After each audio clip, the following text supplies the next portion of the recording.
Mi nombre es Tamara González.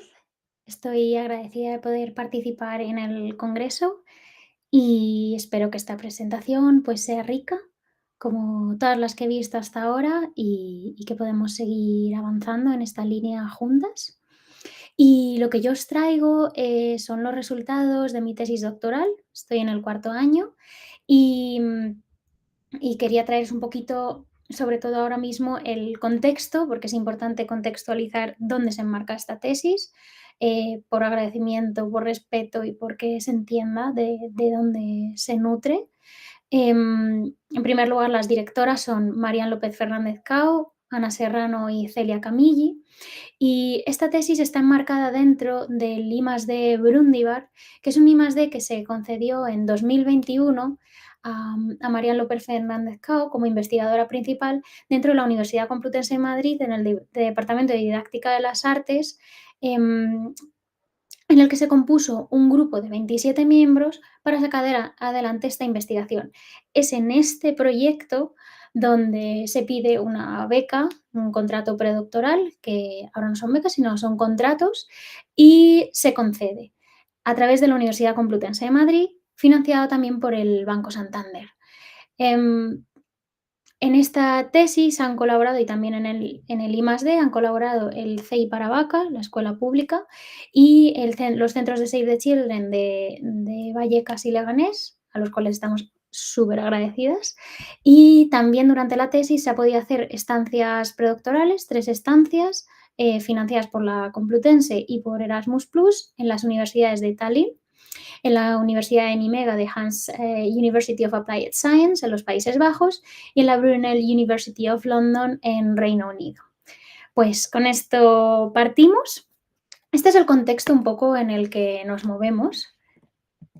Hace muy poquito, en octubre, se publicó por el Ministerio de Infancia y Juventud el informe de prevalencia de la violencia contra la infancia y la adolescencia en España. Os invito a que profundicéis un poquito en ellos, pero las cifras más importantes que salen a la luz son estas que os enmarco aquí, que ponen la piel de gallina, que son casi la mitad de las personas encuestadas, un 48,1%, para que el cerebro lo entienda bien, o sea, imaginaos que es como un 50%, habían sufrido algún tipo de violencia psicológica, como intimidación o desprecio durante esta etapa de la vida, ¿no? Hasta los 18 años. Un 40,5% violencia física y un 28,9%, como un 30%, ¿no? Como 50-40-30, de violencia sexual. Esto quiere decir que las cifras son altísimas y que, entendiendo que en el marco en el que la Organización Mundial de la Salud define la violencia como el uso deliberado de fuerza física o poder, ya sea como amenaza, ya sea contra uno mismo, ya sea contra otra persona, ya sea dentro de una comunidad, que suponga, y esto es lo más importante porque supone un impacto dentro de la persona y mucho más cuando estamos hablando de infancia, que causa la posibilidad de causar lesiones, muerte, daño psicológico, trastornos del desarrollo o privaciones. Es que en este marco es donde se establece la Convención de los Derechos del Niño, en donde surge la LOPIVI, que la LOPIVI en el preámbulo ya directamente establece: la lucha contra la violencia en la infancia es un imperativo de derechos humanos. Entonces tenemos unas cifras altísimas y leyes que respalda que los adolescentes, los adultos y los profesionales tenemos que hacernos cargo de luchar en contra de la violencia y promover el bienestar y la paz de estos niños y niñas. Pues con todo esto en mente, lo que nosotras traemos dentro del I+D es cómo el arte y la arte-terapia pueden contribuir a este objetivo, cómo pueden sumar, cómo las intervenciones, que son intervenciones que ya se están haciendo en otros países, permiten, permiten mejorar el bienestar de los y las niñas. Entonces, en este marco, yo me hago esta pregunta: ¿cuál es el impacto de una intervención basada en arte-terapia para la mejora socioemocional de menores que han sufrido experiencias de violencia y trauma? ¿Cómo puede favorecer ese bienestar socioemocional? Establezco una serie de objetivos que rápidamente, en resumen, son los siguientes, porque es sencillo. O sea, lo que trata esta tesis y lo que trata el I+D es de sacar evidencia científica para que esta intervención pueda ser respaldada políticamente, económicamente. Entonces, los objetivos son sencillos. Primero, documentar, pues, de qué hablamos cuando hablamos de trauma, de violencia y de arte terapia cuando trabajamos con menores. Diseñar una intervención, ponerla en práctica, analizar los resultados y evaluar el impacto. Pues en este sentido, el I+D Brundibar, o sea, el contexto general, son 8 centros los que colaboran con el I+D de la Complutense, se hacen 25 intervenciones en total, que suman un total de 665 horas de intervención y 217 menores atendidos, a lo largo de estos 3 años, que es donde se realiza el trabajo de campo. Dentro de este marco, la tesis, que es de lo que os quiero hablar y de lo que os puedo hablar, son 3 los centros que colaboran, se realizan 119 sesiones de arteterapia, 139 horas de intervención y se trabaja con 25 menores. Os he dejado aquí una tablita en la que se pueden ver que durante el curso escolar 22-23 se realizan 28 intervenciones. Para que nos hagamos una idea, eso es como una sesión a la semana, empezando en octubre y acabando a finales de mayo. Eso, con una frecuencia semanal. Pues imagina un grupo de niños, de 5 6 niños, en edades entre 9 y 12 años, que de manera regular vienen a las intervenciones. Durante el segundo año escolar, pues 31. En los centros de Save the Children se establece como que van a ser 20 sesiones el primer año y el segundo, eso es una cifra fija, y que suman un total de 40 sesiones. Entonces, entre 40 y 60 sesiones son los que ha recibido cada uno de los menores, para luego entender los resultados de dónde nacen. Los 3 centros os los ubico lo que es dentro de Madrid, de la Comunidad de Madrid. Está en Moncloa, en Vallecas y en Leganés. Se diseña la intervención, como he comentado antes, muy brevemente, porque entiendo que no contemplamos o no, la gente que puede estar escuchando, pues no tiene el marco de lo que es arte terapia, pero que se trabaja con 3 aspectos terapéuticos comunes, con 3 ejes, que son el Expressive Therapy Continuum, que es como entender la simbología y la relación con los materiales y la neurobiología que puede haber detrás, el Six-Part Story Method, que básicamente es como crear historias, es una metodología en arte terapia, pero es como crear historias a partir de 6 partes estructuradas y luego la emergencia y creación de metáforas, como el niño y la niña va creando a medida que avanzan las sesiones sus propias metáforas, metáforas de resiliencia y que le van ayudando. Pues con todo esto, ¿cómo se recoge la intervención en las sesiones? Brevemente, hay una rejilla diseñada por Brundibar, que es una adaptación de la rejilla de Nueva Delhi en Save the Children, que tiene 59 ítems, que lo que registran a nivel cuantitativo, que van evaluando del 1 al 5, es el lenguaje corporal de los niños y niñas, el proceso creador, cómo se relacionan los niños y las niñas con los materiales, cómo van mentalizando, o sea, cómo van ellos elaborando narrativas en relación con lo que están creando, y luego también cómo es la relación con los otros, cómo es esa relación con los iguales y con la arteterapeuta.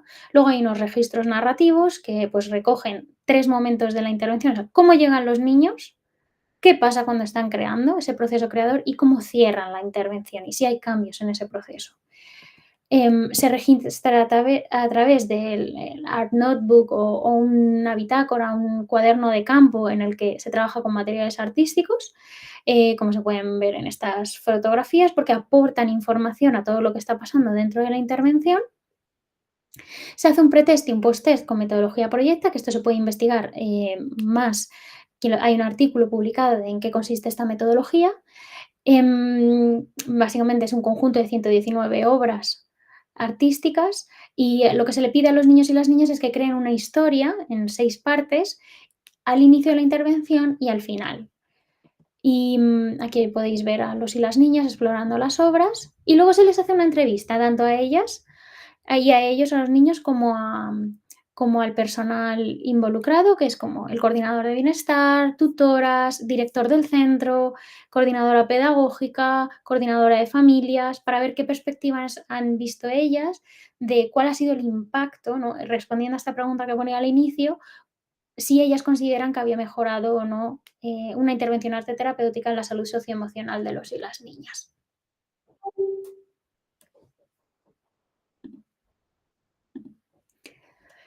En algunos casos, los y las niñas pidieron hacer una obra que para ellas representase que había sido, arte terapia, para ellas. Os traigo una pequeña viñeta muy ilustrativa, porque es muy poquito tiempo, pero que se entienda, ¿no? La niña empieza a crear, es una niña que está sufriendo, tiene violencia de género en casa, está sufriendo acoso en el cole y entonces hace esta obra que vemos aquí. Ella dice: "Somos yo y los demás al fondo". Estas motitas que vemos aquí, ella considera que es un grupo de niños y dice: "Como amigos, y a mí me dejan sola. Los puntitos son polvo, como un polvo que me toca y me hace daño". Todo esto, ¿no? Ella explica que al entrar en el colegio es consciente como de miradas, de silencio, de que la dejan de lado y que ella lo metaforiza a través de esas motas de polvo que es como que le tocan y le hieren. Hablamos y a través del arte le pregunto si hay algún tipo de imagen que se le ocurre que pudiese protegerla, ¿no? Buscamos como de alguna manera que la niña, para empezar, ¿no? Como que en el plano simbólico sea capaz de sentir esa protección para luego poder pedir esos recursos hacia el exterior. Entonces, ella veis que se ha dibujado a sí misma aquí abajo, y entonces elabora a partir de esa pregunta esto siguiente. Ella ya había escrito I'm lonely, estoy sola, y entonces hace esta obra. He dibujado a VA, ella considera como a este personaje. Me gusta de ella que nunca me deja sola, siempre está conmigo, siempre me trata bien y no se burla de mí a mis espaldas y dice: "You are not lonely". Y este es un paraguas que me libra del polvo. Pues vemos los colores también y cómo de repente esta menor queda protegida, tanto por esta persona como una persona, como un recurso más directo y como algo que la protege. Pues después de analizar, pues, todas las narrativas, todo lo que los menores dicen, sus obras, se recoge otra vez la pregunta y se intenta categorizar los tipos de resultado y cómo ha sido este impacto. Se ponen en diálogo tanto, todas las fuentes de información como todas las perspectivas, ¿no? La observadora que está dentro de la sesión y que es quien recoge información, la arteterapeuta, la psicóloga del centro, los tutores, ¿no? Estas entrevistas, como el equipo de Brundibar, el I+D, como todo este respaldo, miran al centro de la intervención y se hacen esta pregunta. Y entonces algunos de los resultados son los siguientes. En cuanto a la intervención ante el trauma, aparecen tres categorías principales. Una son obras y creaciones que los niños hacen. Estamos hablando de menores que en relación con el trauma no siempre son capaces de verbalizar lo que les ha pasado, el impacto traumático, ni lo que les sucede en el día a día. Y a través del arte y de la creación empezamos a ver que son capaces de hablar del cuerpo que duele, ¿no? De los dolores que sienten, tanto a nivel psicológico como a nivel físico, en su día a día. También encontramos cosas en relación con ese proceso, que la herida se hace cuerpo, no solo como el dolor, sino donde lo localizan, insisto, a cualquier nivel, y también el cuerpo cicatriza, ¿no? Como cuáles son aquellas secuelas, dónde lo pueden ver en su día a día, en qué otros aspectos, en su cotidianidad, en el que ellas y ellos pueden hablar sobre el trauma. En cuanto al tipo de intervención, no solo podemos intervenir ante el trauma, sino que se ha visto en muchos casos que la arteterapia ha servido para la prevención de situaciones que se estaban dando o para la detección precoz, tanto de violencia dentro de casa, como pueden ser situaciones de bullying que todavía no se habían contado y se han podido poner en marcha protocolos. Luego, respondiendo a la pregunta, ¿cuál es ese impacto emocional? Principalmente se ha visto que ha habido una disminución de la conducta evitativa y disruptiva, un aumento de la autoestima, de la agencia y la autonomía, una mayor integración del cuerpo y una mayor expresión y regulación emocional de los y las niñas. Y luego en la parte más social ha habido un desarrollo de habilidades sociales y un mayor sentido de pertenencia dentro del grupo. Pongo aquí como todos los resultados de lo que podría suponer, en este caso, con la intervención que se ha realizado en estos grupos específicos, el impacto que ha supuesto en la mejora socioemocional de los y las niñas.